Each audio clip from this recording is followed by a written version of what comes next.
Eh bien bonjour les amis, alors aujourd'hui je vous retrouve pour une vidéo très particulière.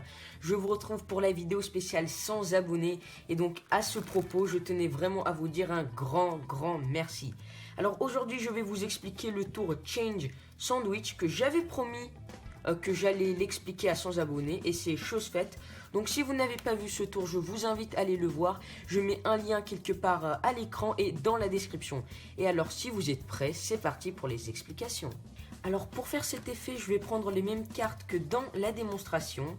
Donc on va prendre les deux rois rouges et on va également prendre le joker. Alors ce que vous allez faire avec le joker, ou peu importe la carte que vous avez, vous allez la mettre en sandwich, face en bas, entre les deux rois rouges. Et c'est très important avant de commencer que le spectateur garde bien cette image en tête du fait que le joker est face en bas entre les deux rois rouges.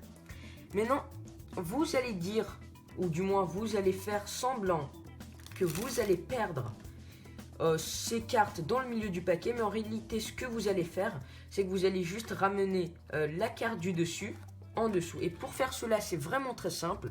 Vous attrapez un break sur la première carte. Et ensuite, il ne vous reste plus qu'à transférer toutes les cartes au-dessus. Donc, vous prenez la moitié du paquet que vous transférez au-dessus. Et le reste des cartes en dessous du break que vous transférez au-dessus. Et maintenant vous êtes dans cette situation, vous avez un roi au-dessus, ici vous avez le joker et ici vous avez le roi.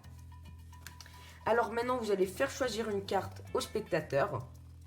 Donc par exemple il prend celle-là, il la regarde, donc dans ce cas c'est le 5 de trèfle. Et maintenant vous allez mettre cette carte sur le dessous du paquet. Donc faites attention, mettez-la au début parce que n'oubliez pas, vous avez cette carte retournée, le spectateur ne doit pas le voir, ne doit pas la voir. Donc vous la mettez directement et ensuite vous retournez le paquet. Et maintenant je pense que c'est la seule petite manipulation que vous avez à faire, qui consiste tout simplement donc à couper les cartes dans votre main gauche ou dans votre main droite. Mais pendant que vous faites ça, vous allez également prendre la carte du dessus qui est le joker.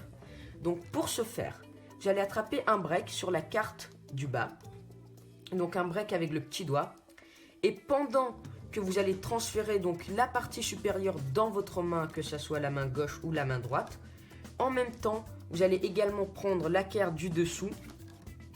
Et ensuite, il ne vous reste plus qu'à fermer la coupe. Donc une dernière fois, vous êtes là, vous avez votre break, vous transférez. En même temps, vous prenez la carte du dessous. Et maintenant, il ne vous reste plus qu'à couper. Donc ne vous inquiétez pas si vous vous entraînez à bien le faire. Et surtout avec l'angle de vue du spectateur qui est devant vous, il ne va rien voir. Et maintenant, il ne vous reste plus qu'à faire un mouvement magique. Et lorsque vous étalez, le spectateur peut voir que vous avez toujours les deux rois rouges. Et désormais, la carte qui est entre les deux rois rouges, c'est le 5 de trèfle, la carte du spectateur. Et voilà, c'est déjà la fin de cette vidéo. J'espère que ces explications vous ont plu. Et si c'est le cas, n'oubliez pas que vous pouvez lâcher un énorme pouce bleu à cette vidéo. Si vous voulez voir encore plus de magie, je vous invite également à vous abonner à ma chaîne YouTube. Et bah sur ce les amis, écoutez, moi je vous dis à la prochaine. Allez, ciao tout le monde.